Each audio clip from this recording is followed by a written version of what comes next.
I remember thinking it was strange that my neighbor's dog was barking so much that afternoon. He only ever made that kind of noise when someone unfamiliar was on the street, and even then it usually stopped after a few seconds. But this time it went on, echoing through the quiet neighborhood and pulling me from the asleep haze of my lunch break. I glanced at the clock on my kitchen wall, debating whether I had time to check what was going on before my next meeting. Curiosity won. When I pulled back the curtain in the living room, the first thing I saw was the truck. It was a large white moving truck, parked crookedly in front of my house, its back doors wide open. For a moment my brain refused to process what I was seeing. I didn't recognize the vehicle, and I definitely hadn't hired anyone to move anything. Boxes were already stacked on the sidewalk, and someone was dragging what looked like a small bookshelf down my driveway. Then I saw my mother standing on the lawn, her hands on her hips, directing people like she owned the place. My stomach dropped. I rushed to the front door and swung it open so hard it banged against the wall. The warm afternoon air hit my face along with the smell of dust and cardboard. My brother was halfway up the path, carrying one of my patio chairs, his kids trailing behind him like it was some kind of exciting field trip. "What are you doing?" I shouted, my voice louder than I intended.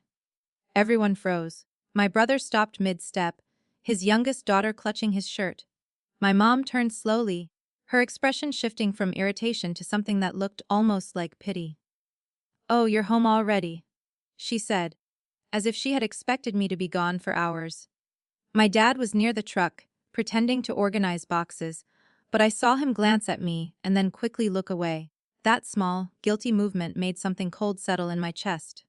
"Why is there a moving truck in my driveway?" I asked, trying to keep my voice steady even as my hands started to shake. "Why are you taking my things?" My brother set the chair down on the grass like he had all the time in the world. He didn't look embarrassed or surprised. If anything, he looked annoyed that I had interrupted whatever they had planned. "We're just getting a head start," he said casually. "The kids have school next week, and it'll take time to get them settled." I blinked at him, not understanding. "Settled where?" My mom stepped forward, placing a hand on my arm as if she were comforting me. I instinctively pulled away. "Sweetheart?" she said in that overly gentle tone she used when she thought I was being unreasonable. "We talked about this. Your brother needs more space. Those children are growing up in that tiny apartment. It's not right." I stared at her, waiting for the punchline that never came. "What does that have to do with my house?" She sighed, like I was being difficult on purpose. "He's moving in here. It just makes sense." The world seemed to tilt slightly, like I had stood up too fast. I looked past her at the open truck, at my brother's boxes already labeled with his handwriting, at my own patio chair sitting in the grass like it had been discarded. They weren't joking. They had already started moving him in. "You can't be serious," I said, a nervous laugh escaping my throat. "This is my house." My brother crossed his arms. "It's a 3-bedroom house, and you live here alone. I have a wife and 2 kids sharing 2 tiny rooms. Mom and Dad just want what's fair." "What's fair?" I repeated, my voice rising. "You showed up with a truck and started taking my things without even calling me." My dad finally approached, wiping his hands on his jeans like he had been working hard. "Let's not make a scene," he muttered, not meeting my eyes. "We're family. We can talk about this calmly." A scene. The words felt like a slap. They were the ones unloading my belongings onto the sidewalk, and I was the one making a scene. I stepped back, taking in the chaos. My flower pots had been pushed aside to make room for boxes. The front door was propped open, letting strangers, actual strangers, walk through my home carrying furniture I had spent years saving up to buy. I felt exposed, invaded, like my safe space had been turned into a public hallway. "You didn't even ask me," I said quietly, looking from one face to another. "You just decided?" My mom's expression hardened slightly, the softness fading. "We tried talking to you last month about how cramped your brother's place is. You brushed it off. So we made a decision as parents." "I'm 30, I said, my voice trembling now. "You don't get to make decisions about my house." She gave a small, dismissive wave of her hand. "Don't be dramatic. This is just temporary until he gets back on his feet. My brother snorted. Temporary, he echoed, but there was a strange smirk on his face that made my skin crawl. Behind him, one of the movers carried out a box from my living room labeled office supplies. The one that held my work documents and personal files. Panic surged through me. Put that down, I shouted, rushing forward. The mover looked confused and glanced at my mom for direction. She nodded at him to keep going. Stop, I said again, stepping directly in front of him. This is my property. You don't have permission to take anything out of this house. The man awkwardly lowered the box to the ground and stepped back, clearly not wanting to get involved in a family argument. I could see my brother's jaw tightening in irritation. You're embarrassing yourself, he muttered. The neighbors are watching. I turned and saw curtains shifting in the houses across the street, silhouettes of people pretending not to stare. Heat rushed to my face. But beneath the embarrassment was a growing, simmering anger. This wasn't a misunderstanding. They had planned this. They had hired movers, packed boxes, coordinated a day and time, everything, without saying a single word to me. My mom walked up beside me again, lowering her voice like she was sharing a secret. You're being selfish, she whispered. He has children. You're single, you don't need all this space. The sentence hung in the air, heavy and suffocating. It was something she had hinted at before, during family dinners or phone calls. But hearing it said so plainly, in front of everyone, felt like a knife twisting in my chest. I looked at my house, the pale blue siding I had chosen, the small garden I had planted myself, the porch where I drank coffee every morning before work.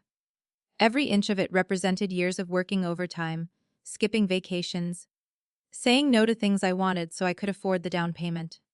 It wasn't just space. It was proof that I had built something on my own. You don't get to decide what I need, I said, my voice shaking but loud enough for everyone to hear. And you definitely don't get to give away something that isn't yours. My brother rolled his eyes and motioned toward the truck. We're already here. The kids are excited. Let's not ruin this over technicalities. Technicalities. The word echoed in my head, and that was when something inside me shifted. The shock was slowly giving way to clarity. This wasn't just a misunderstanding or a bad idea. They truly believed they had the right to take over my home because, in their minds, my life was less important than his. I took a slow breath, forcing my racing thoughts to settle. Everyone stop, I said firmly. No one is moving another box until we sort this out. The movers hesitated, looking between me and my parents. My dad sighed heavily, like this was all such an inconvenience. You're overreacting, he said. This is family helping family. I met his eyes for the first time since I had come outside. No, I replied, my voice steadier than I felt. This is you trying to take something that belongs to me. The barking dog down the street had finally gone quiet, leaving an eerie silence that seemed to stretch across the neighborhood. I stood there on my own lawn, surrounded by my belongings and my family, realizing that the place I had always considered my safe haven had just become the center of a battle I never asked for. The tension in the air didn't ease after I told everyone to stop. If anything, it thickened, settling over us like a storm cloud that refused to move. The movers stood awkwardly near the truck, shifting their weight from foot to foot, clearly wishing they had taken a different job that day. My brother's kids had wandered back toward the sidewalk, whispering to each other and staring at me like I had just ruined their vacation. My mom was the first to break the silence. She crossed her arms and looked at me with the same disappointed expression she had used when I was a child and refused to share my toys. You're making this harder than it needs to be, she said. No one is trying to hurt you. I let out a short, humorless laugh. You showed up with a moving truck and started emptying my house while I was at work. How is that not trying to hurt me? My brother scoffed, brushing imaginary dust from his shirt. You're twisting things. We're trying to help. You have all this space and it's just sitting here empty. It's a waste, I repeated, staring at him. I live here. You sleep here, he shot back. That's different. The words stung more than I expected. I felt my throat tighten, but I refused to let them see it. So because I don't have a husband and kids, my home doesn't count. My mom sighed dramatically, as if she were exhausted by my stubbornness. Don't put words in our mouths. That's not what we're saying.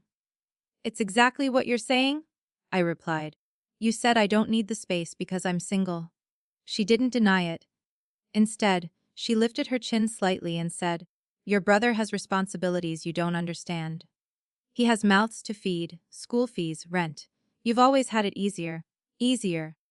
The word echoed in my mind, bringing with it a rush of memories I had spent years trying to bury. Working double shifts in college while my brother dropped out and drifted from job to job. Skipping meals to save money while my parents quietly covered his debts. Sitting alone in my first tiny apartment, eating instant noodles while my family praised him for finally landing a part-time position he quit 2 months later. I bought this house myself, I said slowly. No one helped me with the down payment. No one paid my mortgage when I struggled. I worked for this. My dad shifted uncomfortably, his eyes flicking toward the truck. No one is denying that, he muttered. But family helps family. That's how it's always been. I stared at him. That's funny. Because it feels like I'm the only one who's ever been expected to help. My brother's face darkened. Oh, here we go, he said, throwing his hands up. You're gonna start playing the victim now. I'm not playing anything, I replied, my voice rising. You showed up at my house with movers like you already owned the place. You didn't even call me. We didn't call because we knew you'd react like this. He snapped. You're always so dramatic. The audacity of that statement made my chest tighten with anger. Dramatic? You tried to move into my house without my permission. My mom stepped between us, placing a hand on my brother's arm like she was calming a child. Both of you need to lower your voices, she said sharply, then turned to me. This isn't about you being right or wrong. This is about doing what's best for the family. I felt something inside me crack at those words. What's best for the family? I repeated, tasting the bitterness in each syllable. So where do I fit into that? Or do I only count when you need something from me? Her lips pressed into a thin line. That's unfair. Is it? I asked. When was the last time anyone asked what was best for me? No one answered. My brother looked away, kicking at a small rock near the driveway. My dad busied himself adjusting a box that didn't need adjusting. My mom avoided my gaze altogether, her silence speaking louder than any excuse she could have given. I gestured toward the house behind me. This place is the result of years of work. I gave up vacations, I drove a car that barely ran, I took every extra shift I could. And now you're standing here telling me it should go to him because he has kids. My brother let out an exaggerated sigh. You act like I chose this life. Things happen. I had responsibilities you never had to deal with. You had choices. I shot back. You chose to have kids you couldn't afford. You chose to quit jobs that were beneath you. And now you're choosing to take my house because it's easier than fixing your own situation. His face flushed red, and for a second I thought he might actually yell. Instead, he clenched his fists and looked to our parents for backup. See how she talks to me, he said, his voice tight. This is why we didn't want to involve her. She's selfish. The word hit harder than it should have, but I forced myself to stay calm. Selfish for not giving away my home. My mom's expression softened again, but this time it felt calculated, like she was switching tactics. She stepped closer to me, lowering her voice so only I could hear. You've always been independent, she said gently. You don't need us the way he does. You're strong. You'll be fine in a smaller place. I stared at her, disbelief washing over me. So because I've managed to survive without help, I'm supposed to give up what I've built? She gave a small, helpless shrug. It's not about giving up. It's about sharing your blessings. I let out a shaky breath, trying to keep my emotions from spilling over. It's not a blessing. It's a mortgage. It's 30 years of payments and stress and sacrifices. It's not something you just hand over like an old sweater. Behind us, one of the movers coughed awkwardly, clearly uncomfortable being stuck in the middle of a family war. The kids had started whispering again, their curious eyes darting between the adults like they were watching a live drama unfold. My dad finally spoke again, his voice quiet but firm. Your mother and I already told your brother he could move in. We gave him our word. We can't just go back on that now. I felt my heart sink at the confirmation of what I had suspected. This hadn't been a spontaneous decision. They had discussed it, agreed on it, and promised my home to him like it was theirs to give. You promised him my house? I asked, my voice barely above a whisper. My dad avoided my eyes. We thought you'd understand once you saw how serious things were for him. A hollow laugh escaped my lips. So you made a deal using something you don't even own. My brother stepped forward, his patience clearly gone. Look. The kids have already told their friends they're moving. We've packed up most of our apartment. You can't just pull the rug out from under us now. I stared at him, stunned by his complete lack of shame. You pulled the rug out from under me. The second you drove that truck into my driveway. He opened his mouth to argue, but my mom raised a hand to silence him. She looked at me with a mixture of frustration and pleading. You're really going to make your brother and his children homeless over a few rooms you don't even use? There it was again, that familiar guilt, carefully wrapped in concern and thrown at me like a weapon. For a brief moment, doubt flickered in my mind. I imagined my niece and nephew squeezed into their small apartment, their toys piled into corners, their homework done at a cramped kitchen table. But then I looked at the boxes labeled with my brother's name, at the movers waiting for instructions, at my parents standing in my yard like they had every right to be there. The guilt hardened into something else, anger, clearer and sharper than before. I'm not making them homeless, I said slowly. They have a home, it just isn't mine. My mom's face fell, and my brother let out a frustrated groan. The sun had started to dip slightly in the sky, casting long shadows across the lawn. What had started as a normal afternoon had turned into a confrontation that felt years in the making. Every old wound and every silent resentment rising to the surface. I wrapped my arms around myself, suddenly aware of how exposed I felt standing outside my own house, surrounded by people who were supposed to love me, but were treating me like an obstacle. The realization settled deep in my chest. This wasn't just about space or convenience. To them, my life had always been the one that could be rearranged whenever it suited everyone else. For a few moments after I told them my brother wasn't moving in, no one spoke. The silence stretched, heavy and uncomfortable, broken only by the distant hum of a car passing on the main road. I could feel my pulse in my ears, fast and uneven, as if my body was finally reacting to the shock my mind had been trying to process. My brother was the first to move. He walked past me and into the house like he owned the place, brushing my shoulder in the process. We're not standing out here all day, he muttered. We'll sort this inside. I followed him immediately, anger flaring. You don't get to just walk into my house like that. He ignored me, heading straight to the living room, where some of his boxes were already stacked near the couch. My mom and dad trailed in behind us, their shoes tracking bits of dirt onto the carpet I had vacuumed that morning. The movers lingered near the doorway, uncertain whether to continue or wait. Everyone out, I said, turning to them. Please wait by the truck. They looked relieved to escape the tension and quickly stepped back outside. I closed the front door, the click of the lock sounding louder than usual in the quiet room. My brother dropped onto the couch, leaning back as if he had just finished a long day of work. You're being unreasonable, he said, rubbing his temples. We already gave notice at our apartment. I stared at him, stunned. You did what? He shrugged. We had to. The lease was ending anyway. My gaze shifted to my parents. You knew about this. My dad cleared his throat. We told them it would be fine. We assumed you'd agree once you had time to think about it. Assumed. I repeated, my voice hollow. You made major decisions about my house and assumed I'd just go along with it. My mom perched on the edge of the armchair, clasping her hands tightly.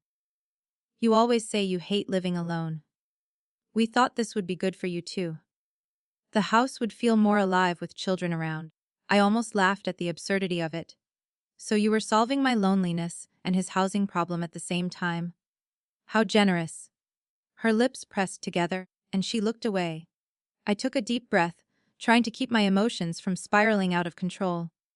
I need you all to listen to me very carefully, I said. This house is legally mine. My name is the only one on the deed. My brother waved a dismissive hand. Paperwork can be changed. The casual way he said it sent a chill down my spine. No, I said firmly. It can't. Not without my consent, he smirked, leaning forward with his elbows on his knees. You act like you're the only one who's ever dealt with property before. Mom and Dad helped you when you were buying it. Don't forget that. I frowned. They didn't help me financially. I handled the loan myself. They were there, he insisted. They talked to the realtor, remember? They helped negotiate. My stomach twisted at the direction the conversation was taking. Being present at a meeting doesn't make them owners. My dad finally spoke up, his voice cautious. We never said we were owners. But we were involved. We just want what's fair for both of our children. Fair. The word was starting to feel like a curse. I walked to the small cabinet near the hallway where I kept important documents. My hands trembled slightly as I unlocked it and pulled out the blue folder that held my mortgage papers and property records. I had always kept it organized, labeled neatly, because it was the physical proof of everything I had worked for. When I turned back to them, they were watching me in silence. You want to talk about fairness and involvement, I said, opening the folder. Then let's talk about facts. I pulled out the deed and held it up, the official seal glinting faintly in the afternoon light coming through the window. This document shows that I am the sole legal owner of this property. My name, my signature, my responsibility. My brother barely glanced at it. That doesn't change the fact that you have more than you need. That's not the point, I snapped. The point is that you can't just decide to move into someone else's house because you think they have extra space. My mom stood up and stepped closer, peering at the paper like she expected it to suddenly reveal something different. We know it's in your name, she said softly, but we're family. These things aren't supposed to be so rigid between us. I felt a bitter smile tug at my lips. They are when someone tries to take advantage of me. My brother shot to his feet. No one is taking advantage of you, he shouted. You're acting like we're strangers breaking into your home. We're your family. I held his gaze, refusing to back down. Family doesn't show up with a moving truck and start emptying rooms without permission. He opened his mouth, then closed it again, clearly frustrated that he couldn't twist that fact into something else. My dad rubbed his forehead, looking tired. This has gotten out of hand, he murmured. Maybe we should have handled it differently. That's an understatement, I said, my voice still shaking despite my efforts to stay calm. You should have talked to me. You should have respected my answer if I said no. My mom's expression hardened again, the gentleness disappearing. We didn't think you would say no to your own brother. The disappointment in her voice made it sound like I had failed some invisible test. And that's the real problem, I replied. You never even considered that I might have a choice. She didn't respond, but her silence confirmed everything. I placed the deed carefully on the coffee table between us, making sure it was clearly visible. This isn't a debate about feelings or opinions, I said. Legally, this house belongs to me. No one can move in without my permission. No one can move my things, sell them, or give them away. My brother stared down at the document, his jaw clenched. For the first time since they had arrived, a flicker of uncertainty crossed his face. You're really going to pull the legal card on your own family, he muttered. You forced me to, I replied. I didn't want it to come to this. My dad sank into the armchair, exhaling heavily. We were just trying to fix a problem, he said quietly. And in the process, you created a much bigger one, I said. For a moment, the room fell silent again. The only sound was the faint ticking of the clock on the wall, each second dragging on like it was stretching the confrontation further and further. My brother suddenly straightened, his earlier confidence returning. Even if it's in your name, we've already started moving. The kids are expecting this. You can't just throw us out now. I felt my patience snap. Watch me? The words hung in the air, sharp and final. My mom's eyes widened slightly, and my dad looked up at me in surprise. I could tell they hadn't expected me to push back this hard, not after a lifetime of giving in to keep the peace. My brother's expression twisted into something darker. "You're making a mistake," he said quietly. "You're going to regret turning your back on us like this." I swallowed, my throat suddenly dry. Setting boundaries isn't turning my back on anyone. It's protecting myself. He scoffed. But there was less certainty in it now. The deed on the table seemed to carry more weight than any of our arguments, a silent reminder that their assumptions and promises meant nothing in the face of actual ownership. As I stood there in my own living room, clutching the folder that contained proof of my independence, I realized something that made my chest ache. All my life, I had worked to build stability and security, believing that if I just tried hard enough, my family would eventually see me as equal, as someone whose choices and possessions deserved respect. But now, watching them react to a simple piece of paper that confirmed what I had always known, I understood that they had never truly believed those things belonged to me in the first place. The room stayed quiet after my brother's last threat, but it wasn't the calm kind of silence that brings relief. It was tense, suffocating, filled with all the things none of us were saying. My parents sat stiffly, my brother pacing back and forth like a caged animal, and I stood near the coffee table with the folder still clutched in my hands, trying to steady my breathing. I should have felt victorious after showing them the deed, after finally putting something solid and undeniable between us. Instead, a knot of unease twisted in my stomach. Something about the way they had acted earlier, the confidence, the lack of hesitation, the way they had already packed boxes and given notice at his apartment, didn't add up. They had been too certain that I would either agree or be powerless to stop them. That was when I remembered the notification I had received the previous week while I was at work. A short alert from my security app saying there had been motion detected at the front door. At the time, I had assumed it was a package delivery, or maybe a neighbor mistakenly walking up the wrong driveway. I had meant to check the footage later, but the week had been hectic, and it slipped my mind. Now, standing in my living room with my family arguing over who deserved my house more, that forgotten notification resurfaced with sudden, unsettling clarity. "I need you all to stay right here," I said, my voice steady despite the racing thoughts in my head. My brother stopped pacing and frowned. "What now?" "I just need to check something," I replied, already walking toward the hallway where my home office was. I heard him scoff behind me. "You're dragging this out." I ignored him and entered my office, closing the door partway. The familiar smell of paper and the faint hum of my computer grounded me for a second. I sat down at my desk and woke the screen, my fingers moving quickly as I opened the security camera application. The interface popped up, showing the familiar grid of camera feeds: front door, driveway, living room, backyard. My heart pounded as I scrolled back through the recorded clips, searching for the date from last week. There it was, a timestamp from a Tuesday afternoon when I had been at the office. I clicked on it, and the footage filled the screen.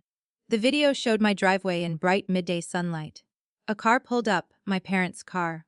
I leaned closer to the monitor, my stomach dropping as I watched my mother step out, followed by my father and, moments later, my brother. They looked around quickly before walking toward the house. I felt my throat tighten. They hadn't told me they were stopping by that day. I kept watching. The camera at the front door captured my mom pulling a spare key from her purse, the one I had given her years ago for emergencies. She unlocked the door without hesitation, and the three of them disappeared inside. A cold wave of realization washed over me. They hadn't just discussed this plan. They had come here without me, walked through my home, and apparently started preparing for this takeover days in advance. I clicked to the next camera feed, the one inside the living room. The angle showed them clearly as they moved around, pointing at furniture, opening doors, even measuring the space between walls with a tape measure my brother pulled from his pocket. My dad's voice came through faintly from the recording. "The kids can take the larger room. We'll move her office into the smallest one." My breath caught. They were speaking like I was a piece of furniture they could rearrange. My brother laughed on the footage. She won't like that. My mom's reply made my stomach twist. She'll complain, but she always gives in. She doesn't like conflict. I stared at the screen, my hands starting to shake. It felt like I was watching strangers, not the people who had raised me. The casual way they planned to push me out of my own space. The certainty in their voices that my feelings didn't matter, it was worse than I had imagined. There was more. I scrubbed forward, my chest tight, and saw my brother walking into my bedroom, opening the closet, and nodding approvingly at the space. "We'll need to change the locks after we move in," he said. My dad hesitated. "That might be going too far. It's just practical," my brother replied. "What if she gets emotional and tries to kick us out later?" My mother didn't protest. Instead, she said, "We'll deal with that if it happens." I leaned back in my chair, a sick feeling churning in my stomach. They hadn't just assumed I would agree. They had been actively planning for the possibility that I wouldn't, discussing ways to make sure I couldn't remove them once they were inside.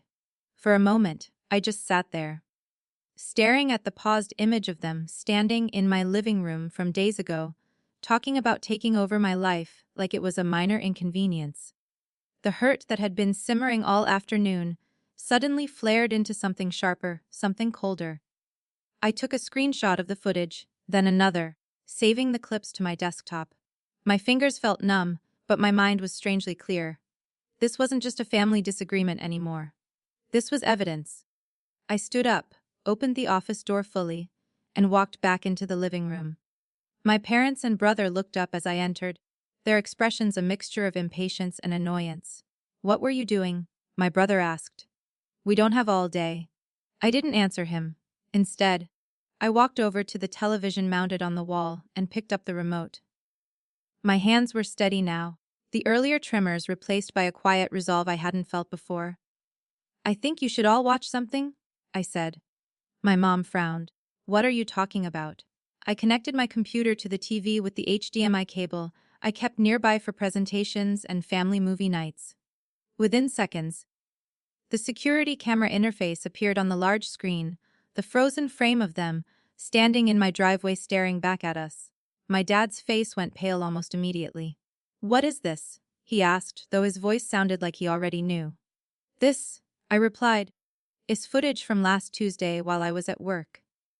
I hit play. The room filled with the recorded sound of their voices from the screen. We watched in silence as they approached my door, used the spare key, and walked inside. My brother shifted uncomfortably, his earlier confidence melting into visible unease. My mom tried to speak. "We were just..." I raised a hand to silence her, my eyes never leaving the screen. The footage continued, showing them discussing which rooms to take, what furniture to move, and how they would reorganize the house to fit their needs. When the part played where my brother suggested changing the locks, an audible gasp escaped my mom's lips, as if she had forgotten that moment had even happened. I turned to look at them. My dad's face was completely drained of color, his eyes wide and fixed on the television. My brother avoided looking at anyone, staring at the floor with his jaw clenched. "You said I was being dramatic," I said quietly. "That I was twisting things. But this is what you were doing behind my back while smiling to my face." No one answered. The only sound was the faint buzz of the TV and the recorded echo of their past conversation filling the room.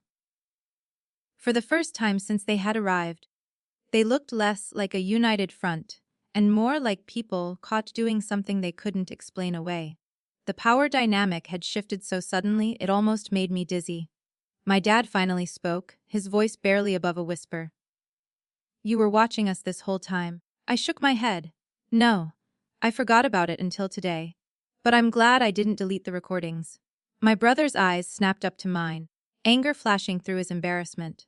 "So you spy on your own family now?" I laughed softly, the sound hollow. "It's my house. I installed those cameras after someone broke into the neighbor's place last year. You know that.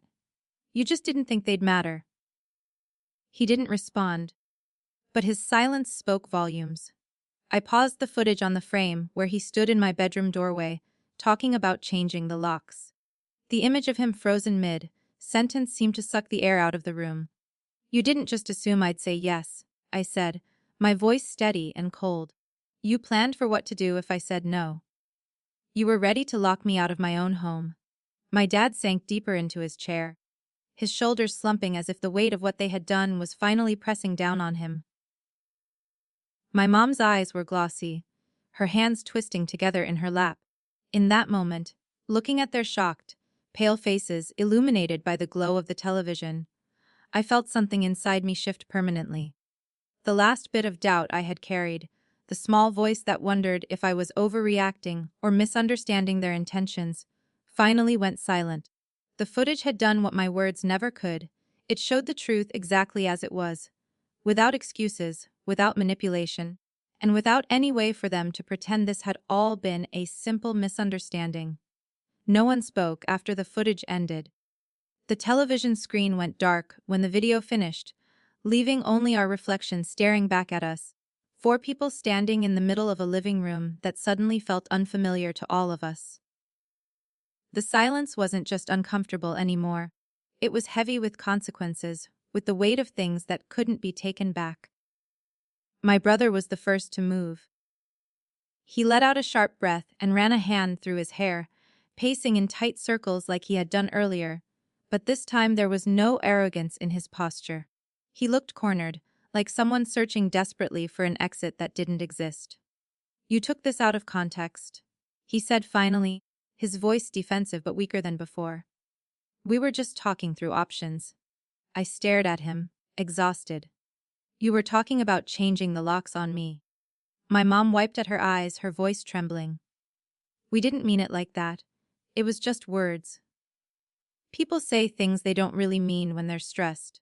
I felt a hollow laugh bubble up in my chest, but I swallowed it. "You were measuring my rooms and planning where to put my things." "That's not stress talking. That's planning."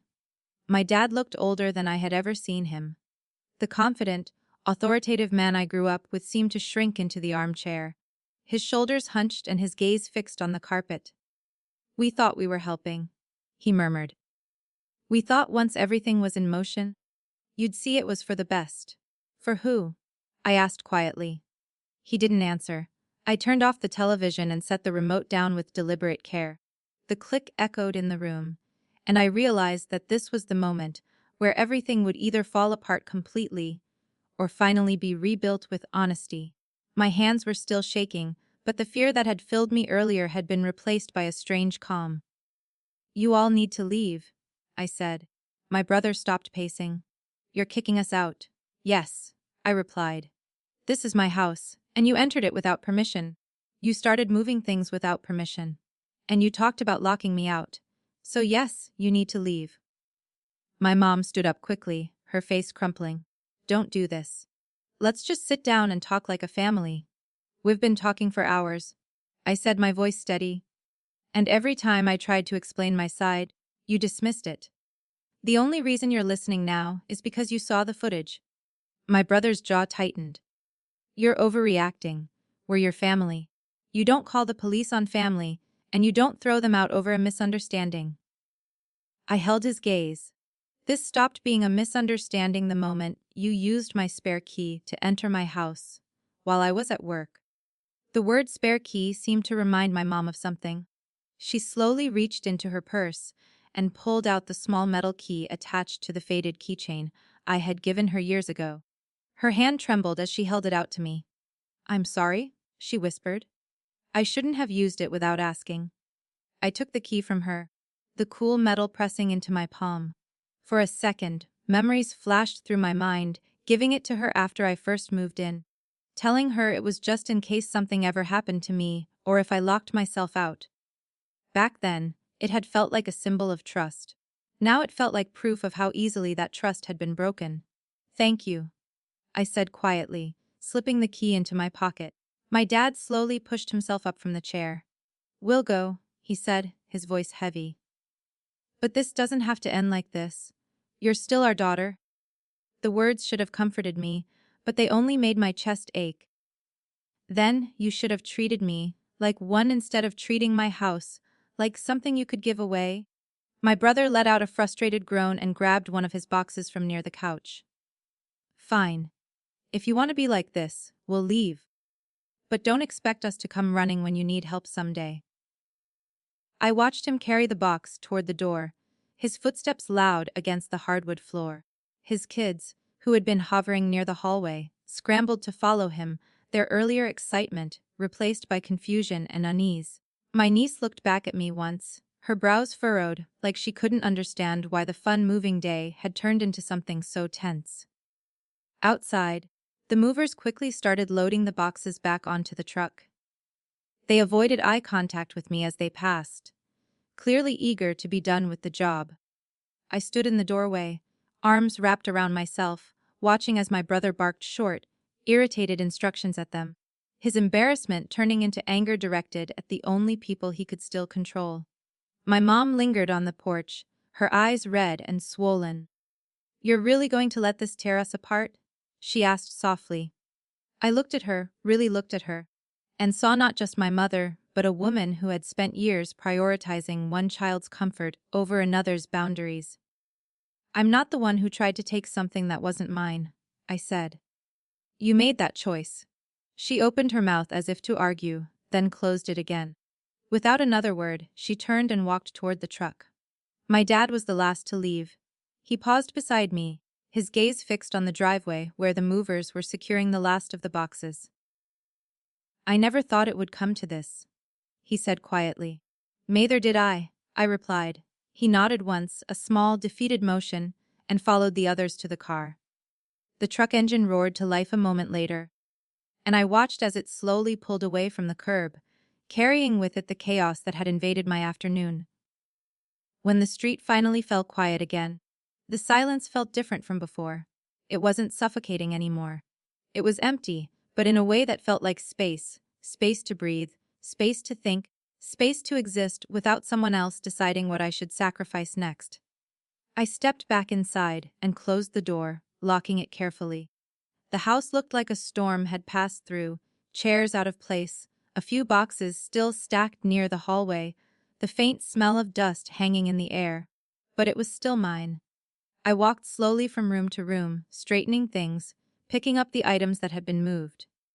In my bedroom, I paused in the doorway, remembering the footage of my brother standing there, talking about changing the locks. The image made my stomach twist, but I forced myself to step inside anyway. I opened the closet, ran my hand over my clothes, and let out a long breath I hadn't realized I was holding. By the time the sun began to set, the house was mostly back to normal. I sat on the couch, the same one my brother had claimed earlier, and stared at the blank television screen. My phone buzzed with a new message, and for a moment I hesitated before picking it up. It was from my mom. A single line. "We're at your aunt's place. I hope someday you can forgive us." I stared at the message, my thumb hovering over the keyboard. A part of me wanted to reply immediately, to smooth things over, to pretend this had all been a terrible misunderstanding, just so the familiar shape of my family could return to normal. But another part of me, stronger now, reminded me of the footage, the whispered plans, the way they had looked at my home like it was a prize to be reassigned. I set the phone down without responding. The house was quiet around me, filled only with the soft ticking of the clock and the distant chirping of crickets outside.